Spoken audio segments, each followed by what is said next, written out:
मराठवाडा आणि पश्चिम महाराष्ट्राच्या सीमेवर असणारे तुळजापूर हे तुळजाभवानी देवीच्या नावावरून वसलेले 3.5 शक्तिपीठापैकी एक पीठ होय.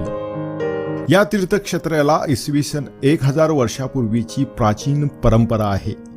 एखाद्या दुर्गासारखे असलेले तुळजाभवानीचे मंदिर पूर्वाभिमुख आहे. गर्भगृह, गूढ मंडप आणि 16 खांबी मंडपात धर्तीवर बांधलेल्या सभा मंडप अशी विस्तीर्ण प्रकारातील भवानी मंदिराची रचना आहे.